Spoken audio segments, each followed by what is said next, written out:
Bonjour et bienvenue dans cette nouvelle vidéo de la série Programmation et algorithmique. Donc dans cette vidéo, on va commencer par une définition du mot algorithme. Donc un algorithme, c'est quoi?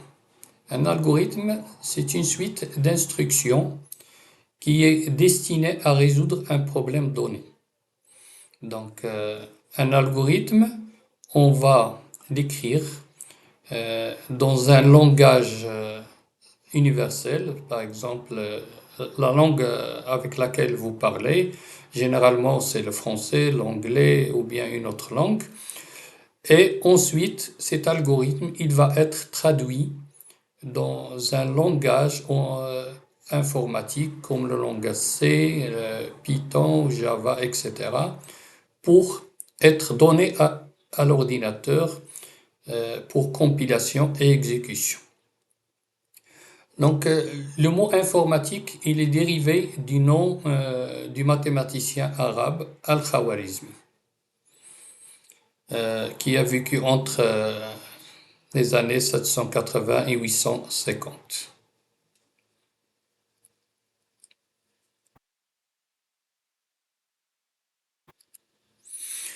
La structure d'un algorithme.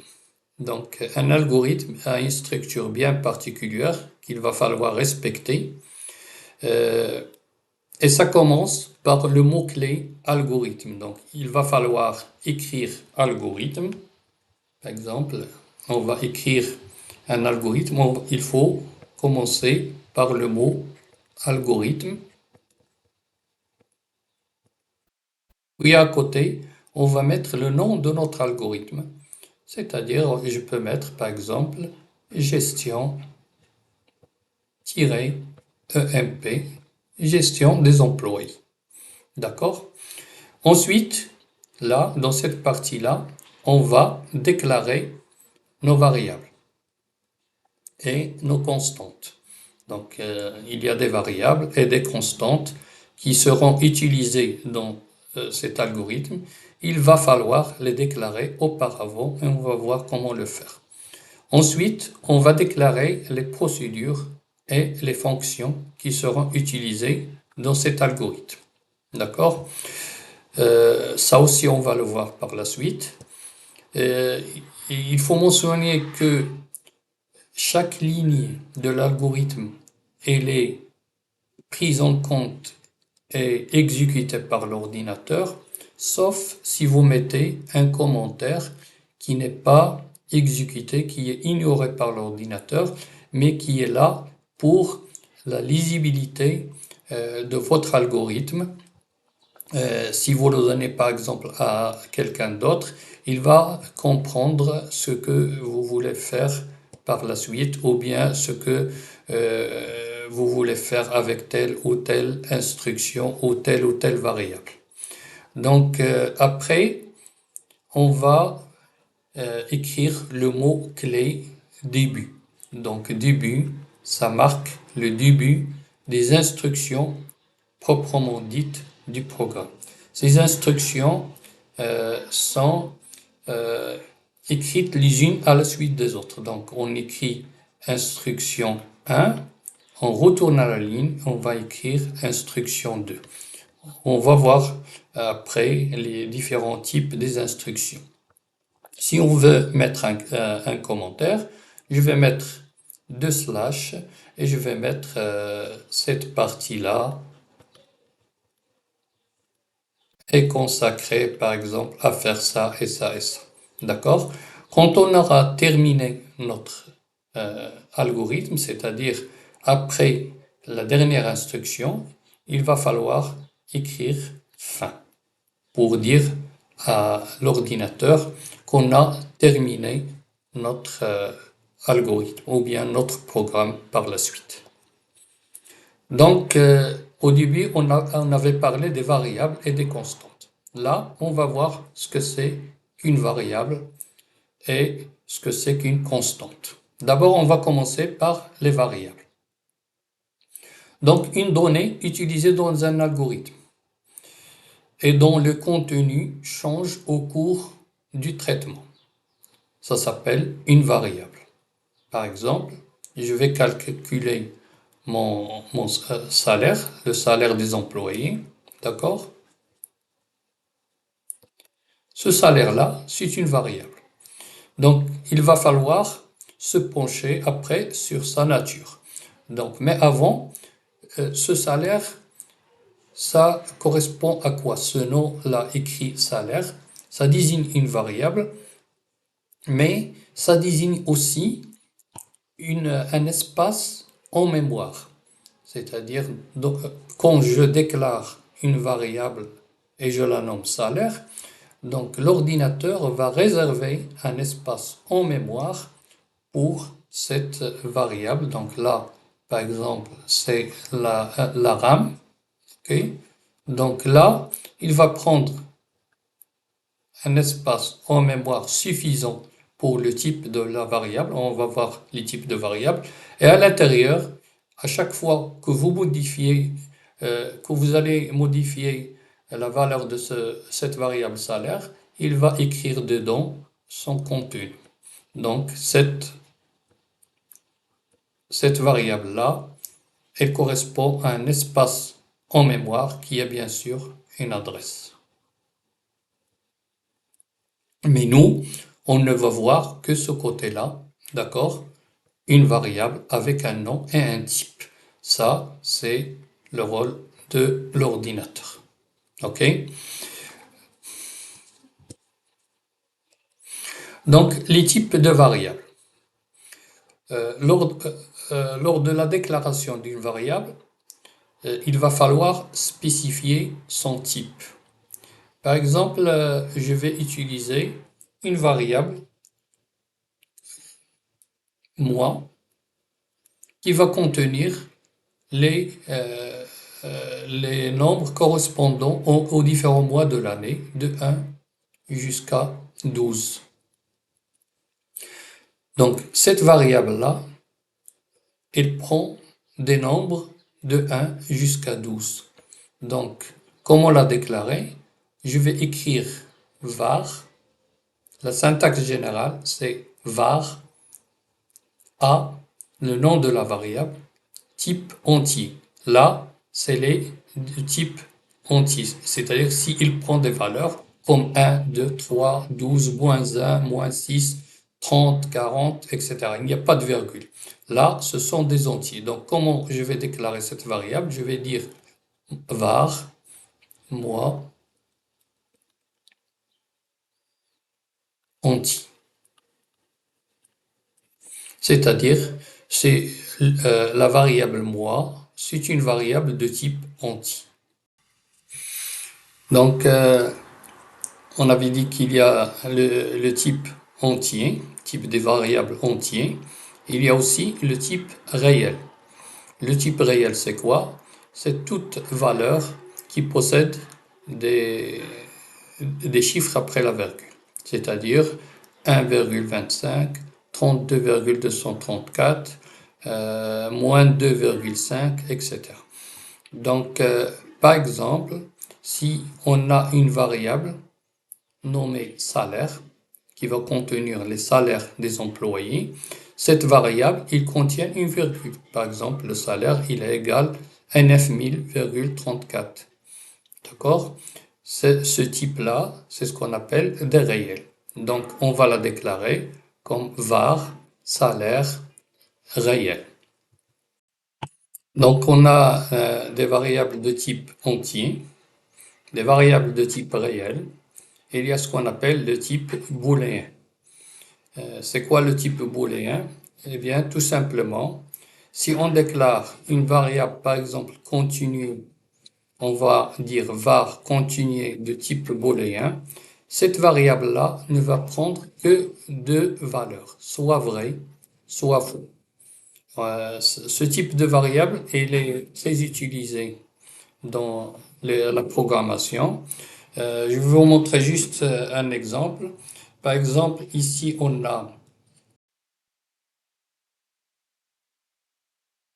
donc on déclare une variable, par exemple, continuée, compte de type booléen, d'accord? dans le corps de l'algorithme, cette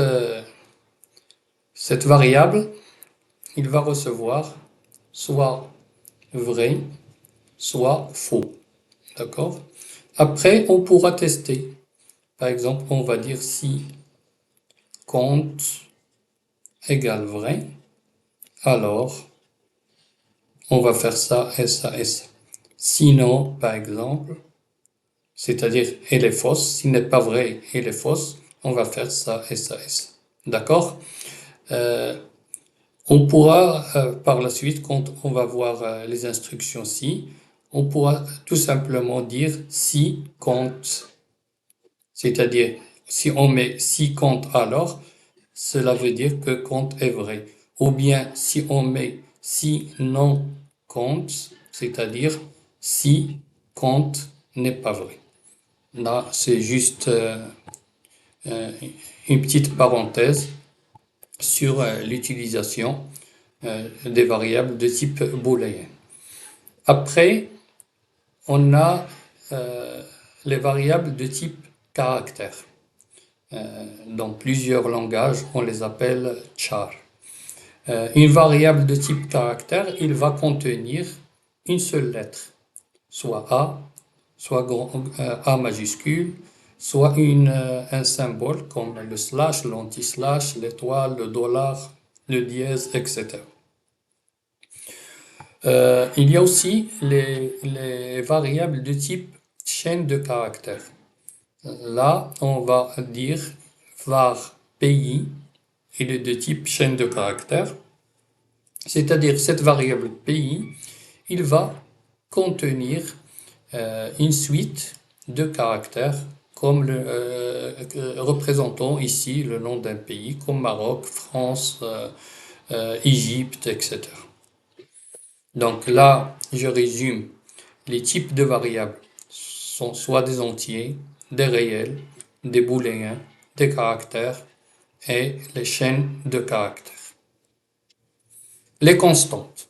C'est quoi une constante?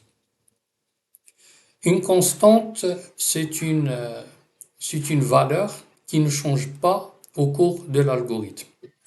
Par exemple, on peut dire const TVA égale 0,2. Qu'est-ce que cela veut dire? Cela veut dire que lorsque j'utilise cette variable, ce symbole TVA, c'est-à-dire il va automatiquement faire référence à 0,2. Là, ce n'est pas une variable, mais c'est une constante, c'est-à-dire il ne va pas changer tout au long du programme. De la même manière, je peux dire const rep égale oui. Au départ, j'initialise la réponse à oui. D'accord? Donc, et partout dans l'algorithme, quand je vais utiliser TVA, il sera à 0,2. Et quand je vais utiliser rep, il sera automatiquement égal à O majuscule. Donc, je vous donne juste un exemple. Donc, supposons là qu'on a un algorithme.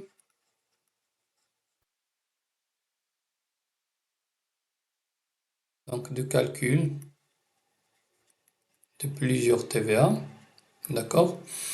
Là, je vais déclarer des variables. OK? Et une constante TVA qui va être égale à 0,2. Donc là, on a le début de notre algorithme. On va faire des calculs, par exemple, de total 1 hors taxe, total 2 hors taxe. D'accord? Donc là, ce sont des calculs. On va voir ces instructions par la suite. Après, on va mettre, par exemple, total 1 TTC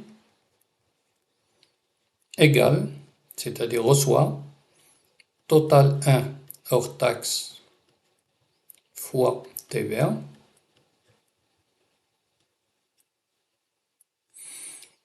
total 2 TTC reçoit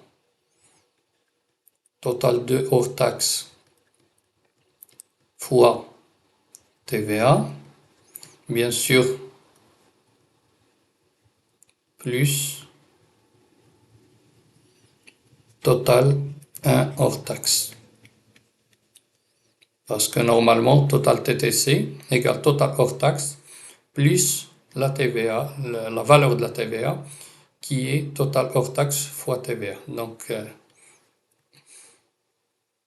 ça, c'est juste une petite précision. Donc, plus total 2 hors taxe. Là, quand j'utilise ça, ça veut dire automatiquement multiplié par 0,2.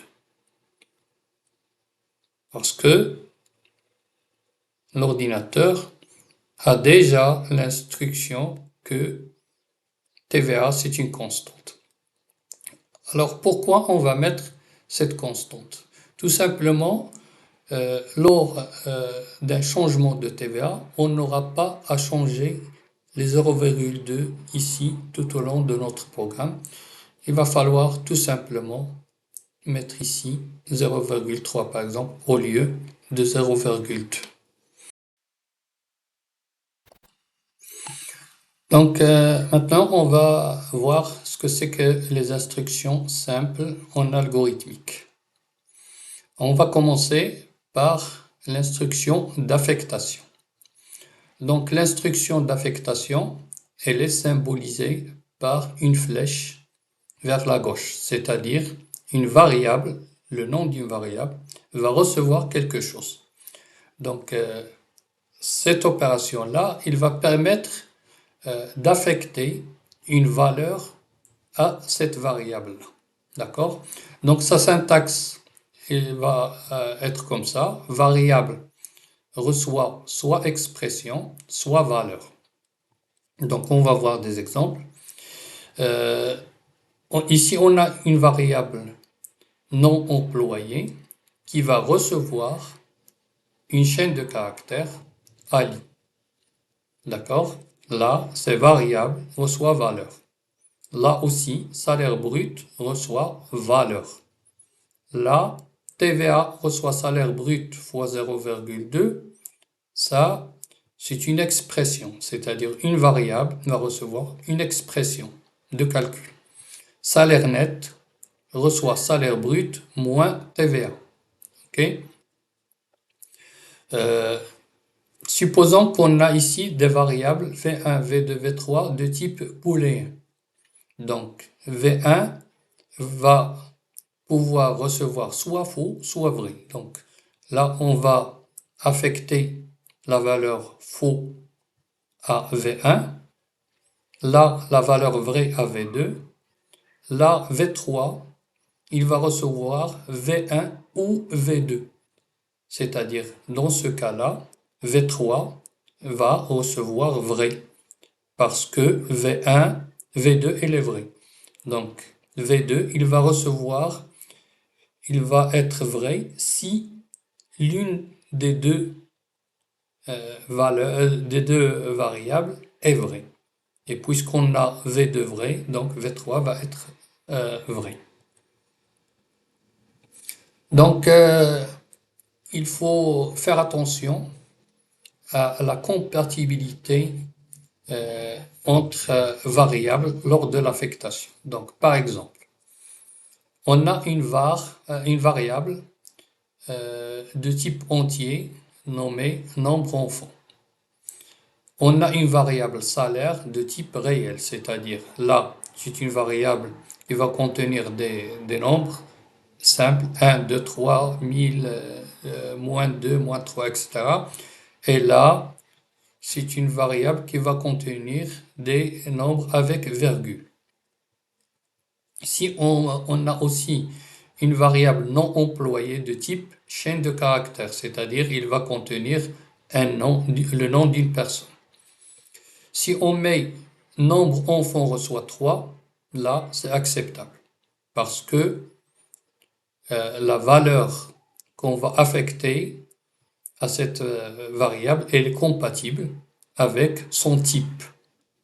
Si je mets nombre enfant reçoit 3,2, là l'ordinateur va nous dire qu'il s'agit d'une erreur.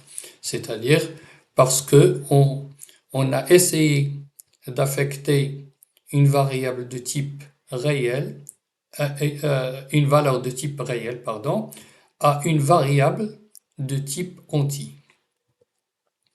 On peut mettre par exemple salaire reçoit 12 230,32, c'est accepté parce que salaire il est de type réel.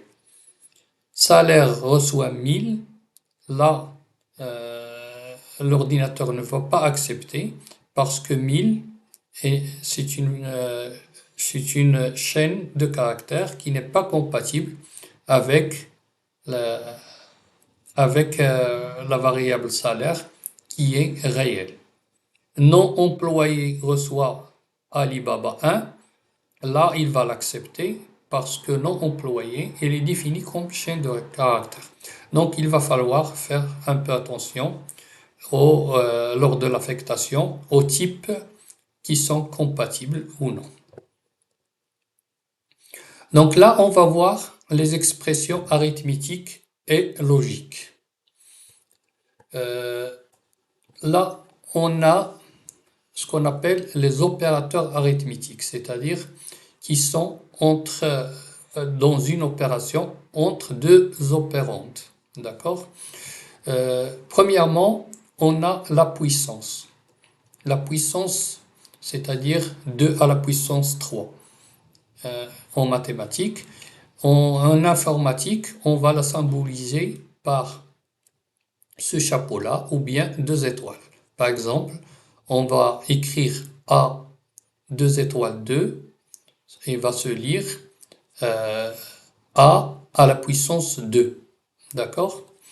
Multiplication, on va mettre par exemple C étoiles. On pourra écrire par exemple C reçoit A fois B. La division entière. La division entière, c'est par exemple, si on met par exemple 11 div 2, ça va nous donner 5. D'accord? Donc la division entière, c'est une division qui ne donne pas de reste ou bien de virgule. Donc C reçoit A, C reçoit A div B. Par exemple, C ici, on va mettre par exemple A reçoit 11, B reçoit 2, et on va mettre C reçoit A div B. Là, le C va recevoir 5. Le modulo, ou bien reste de la division, on écrit mode. Là, c'est le reste de la division entière. Par exemple, si on met C ici, C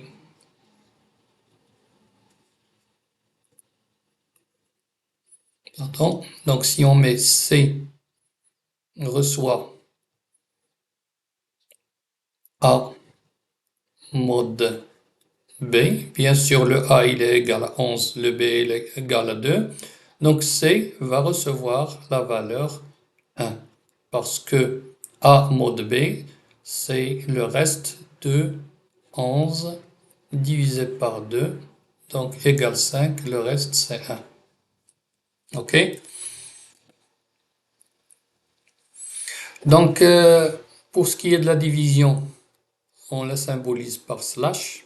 Donc, C reçoit A divisé par B. Et là, c'est la division simple avec les virgules. L'addition, c'est le plus. Par exemple, C reçoit A plus B. La soustraction, c'est le moins. Par exemple, C reçoit A moins B. Il faut savoir aussi que pendant l'exécution d'une expression arithmétique, il y a un ordre d'exécution des différents opérateurs. Premièrement, les parenthèses, ils sont exécutés en premier. Deuxièmement, l'élévation à la puissance. Troisièmement, est dans le même ordre, multiplication, division, div et mod, s'ils sont, c'est-à-dire sur une même instruction, le plus prioritaire, c'est celui qui est à gauche.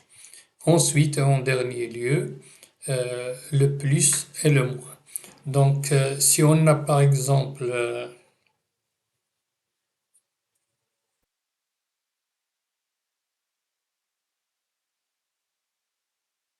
par, par exemple, prendre une expression comme ça, par exemple. Donc, on va mettre par exemple 3 fois 2 plus 8 divisé par 2. Donc, si on laisse cette expression comme ça, donc l'ordinateur normalement, il va commencer par la multiplication et la division qui ont le même ordre. Mais puisque la multiplication, elle est, c'est-à-dire la plus à gauche, c'est cette opération qui va être exécutée en premier lieu. Donc ça va donner 6, puis il y a exécution de 8 divisé par 2 égale 4, et le résultat, ça va donner 10. Par contre, si on met comme ça, si on met des parenthèses comme ça, par exemple, je mets 3 multiplié par 2 plus 8 divisé par 2, et là, je mets des parenthèses. Donc là, les parenthèses vont être exécutées en premier lieu, ce qui va donner 3 multiplié par 2 plus 8 qui est égal à 10, puis divisé par 2. Donc ensuite, c'est la multiplication qui va être exécutée et ça va donner 3 fois 10 égale à 30. Puis on va mettre divisé par 2, ce qui va donner 15. Vous voyez, donc si on change la place des parenthèses, ça va donner des résultats différents.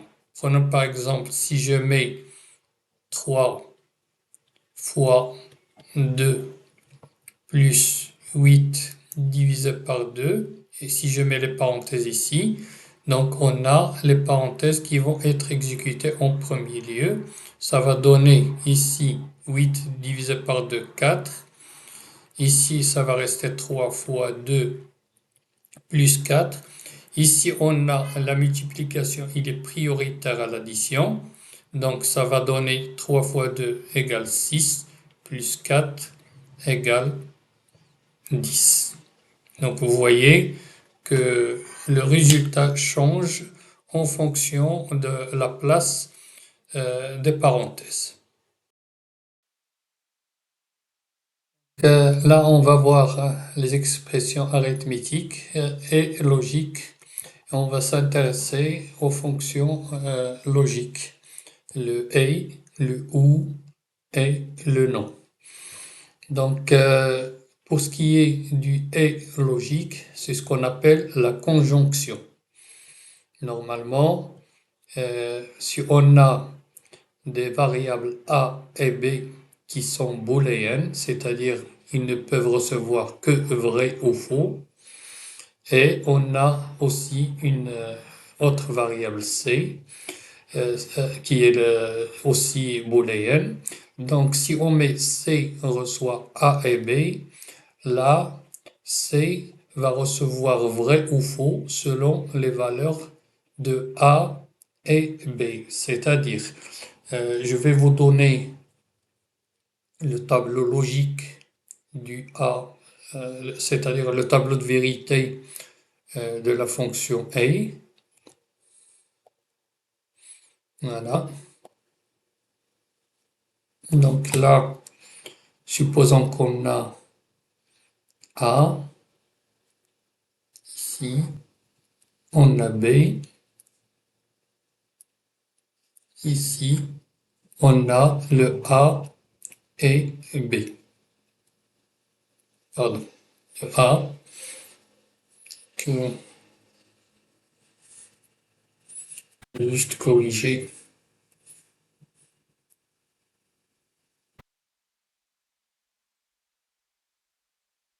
Donc, on a le A et B. Donc, ici, si on a A vrai, B vrai, donc A et B, il est vrai. C'est-à-dire, il faut que A soit vrai et B soit vrai pour que A et B soient vrais. Si on a A vrai et B faux, là, c'est faux. Si on a A faux, B vrai, là, c'est faux. De même, si on a A faux, B faux, donc A et B va être également faux. Donc, le seul cas où A et B est vrai, si A et B sont toutes les deux vraies. D'accord? Donc, on va voir aussi la fonction OU, le OU logique, ce qu'on appelle la disjonction.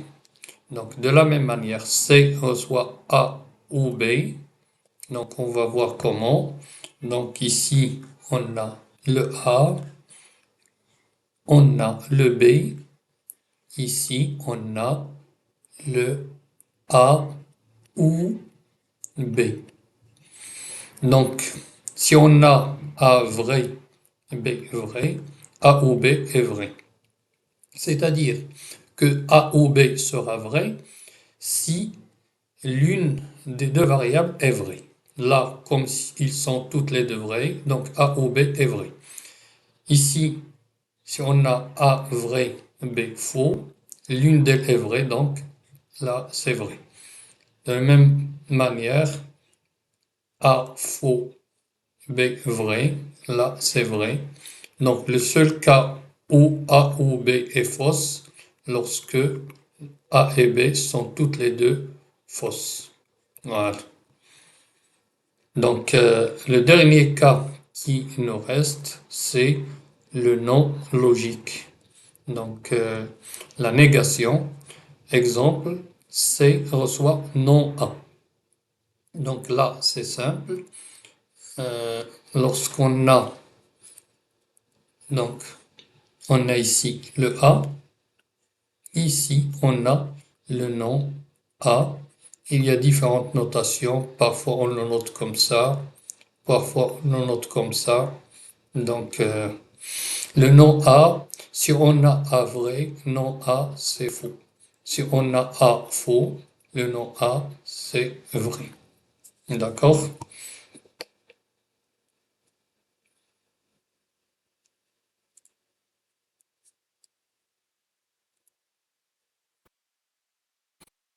Donc, pour ce qui est des opérateurs de comparaison, donc on a le supérieur ou égal, c'est noté supérieur ou égal. Par exemple, on peut mettre C reçoit A supérieur à B. Donc, A et B sont par exemple des variables entières, mais C, elle doit être booléenne. Parce que A supérieur ou B, ou égal à B, pardon, il va être soit vrai, soit fausse. Donc si A égale 10, B égale 5, donc C reçoit A supérieur ou égal à B va être vrai. De la même manière, on a euh, l'opérateur inférieur ou bien inférieur ou égal, et on peut mettre C reçoit A inférieur ou égal à B. Donc, on a aussi euh, l'opérateur égal, par exemple, on peut mettre C reçoit A égale à B. Donc, c'est-à-dire, si A égale à B, C va être vrai. Si A différent de, pardon, si A égale 0, C va être vrai. Si A différent de 0, C va être fausse. Il y a aussi l'opérateur différent. Parfois, on le note comme ça, en dièse, mais je préfère cette notation-là, c'est-à-dire inférieur à côté de supérieur. Donc, exemple, C reçoit A différent de 0. Si A différent de 0, C va être vrai. Si A elle est égale à 0, C va être fausse. Voilà. Donc, pour ce qui est de la lecture, là, on a vu l'affectation, c'est-à-dire une variable va recevoir une valeur ou bien une expression. Là, on va voir la lecture. C'est quoi la lecture? La lecture, c'est une instruction qui permet de lire des valeurs en entrée, et généralement à partir du clavier. C'est-à-dire qu'on va demander à l'utilisateur de nous donner des valeurs. D'accord? Par exemple, on peut dire à l'utilisateur, donne-moi ton nom, donne-moi ton adresse, donne-moi ton numéro de téléphone.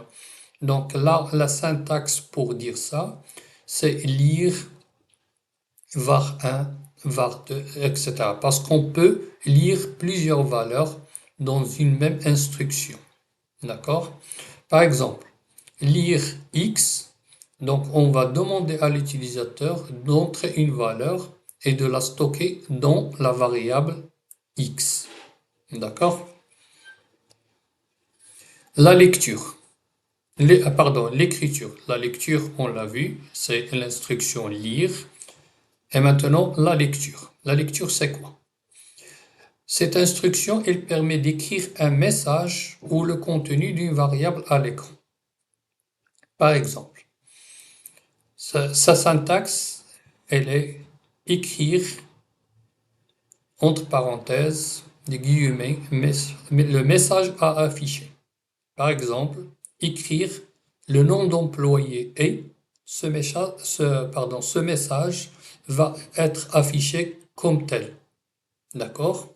Virgule, le nom de l'employé, ça, c'est une variable qui contient une valeur. Par exemple, pour cette ligne, cette instruction, le résultat sera si la variable non employé contient Alibaba, donc le contenu, c'est-à-dire l'affichage à l'écran va être nom de l'employé et deux points Alibaba. D'accord? Donc ça, c'est la syntaxe de l'instruction d'écriture, écrire. Donc là, on va voir notre premier algorithme. Là, cet algorithme, qu'est-ce qu'il va faire? Il va calculer la moyenne de 3 notes.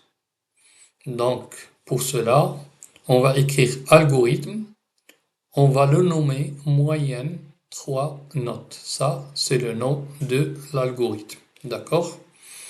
Donc, comme variable, on va déclarer var, note 1, c'est une variable, note 2, c'est une variable séparée avec des virgules, note 3 et la variable moyenne, MOY. Toutes ces variables sont de type réel. D'accord? Donc là, on a terminé la partie déclaration et là, on commence le corps de l'algorithme ou bien du programme. Donc début, on revient à la ligne et on décale un peu l'écriture à l'intérieur pour montrer que toute cette partie-là, c'est-à-dire elle est entre début et fin. Donc on va écrire, donner la première note. Ça, c'est une instruction qui va dire à l'ordinateur, affiche-moi ce texte entre guillemets comme tel à l'écran. Donc on va voir après l'exécution comment elle va être. Donc écrire, donner la première note, ça c'est un message qu'on va afficher à l'utilisateur. Lire note, c'est-à-dire on va lire note 1, on va dire à l'utilisateur, on va lui demander d'entrer, de taper la valeur de note 1. Cette valeur qu'il va taper, l'ordinateur va la mettre dans la variable note 1. De la même manière, on va demander à c'est-à-dire afficher à l'utilisateur un deuxième message, écrire, donner la deuxième note, lire note 2, c'est-à-dire on lui demande d'introduire la valeur de la note 2 et de la mettre, c'est-à-dire l'ordinateur va la mettre dans la variable note 2. Et de la même manière, écrire, donner la troisième note, lire note 3. Ça, c'est un calcul. Donc, tout ce qui est écrire, lire, il va être affiché à l'écran. On va le voir. Mais tout ce qui est calcul, là, on ne va pas le voir. C'est-à-dire, il est fait à l'intérieur de l'ordinateur dans le processeur. Donc, moyenne, c'est la variable qu'on a déclarée ici. Il va recevoir note 1 plus note 2 plus note 3, le tout, entre parenthèses, divisé par 3. Et on va écrire la moyenne égale, ça c'est un message, il va sortir comme tel, virgule, moyenne, c'est-à-dire la valeur calculée ici de cette variable. Donc l'exécution va être comme ça. Donc, exécution, donner la première note. Ça, c'est un message qu'on a écrit avec écrire. Là, l'utilisateur, il va taper 12,5, il va taper entrée. D'accord? Là, c'est la valeur de note 1. Après, l'ordinateur va afficher, donner la deuxième note. Et bien sûr, l'utilisateur va entrer par le clavier 13,5, il va taper entrée. Cette valeur-là, il va être stocké dans note 2. De la même manière, comme on a écrit, écrire, donner la troisième note, ça sort comme tel. Et on a mis lire, note 3. Donc là, l'utilisateur va entrer 16 et cette valeur va être affectée à la variable note 3. Là, si je tape entrée, l'ordinateur, qu'est-ce qu'il va faire? Eh bien, là, je suis ici. Si je tape entrée, l'ordinateur, il va calculer cette moyenne et il va automatiquement afficher sa valeur. Donc là, ici, je tape entrée, automatiquement, j'ai pas vu moyenne égale ça, c'est à l'intérieur de l'ordinateur, c'est un calcul. Donc là, il m'affiche la moyenne parce que j'ai déjà écrire la moyenne comme telle égale sa valeur calculée ici. Donc, il va m'afficher la moyenne égale 14. OK?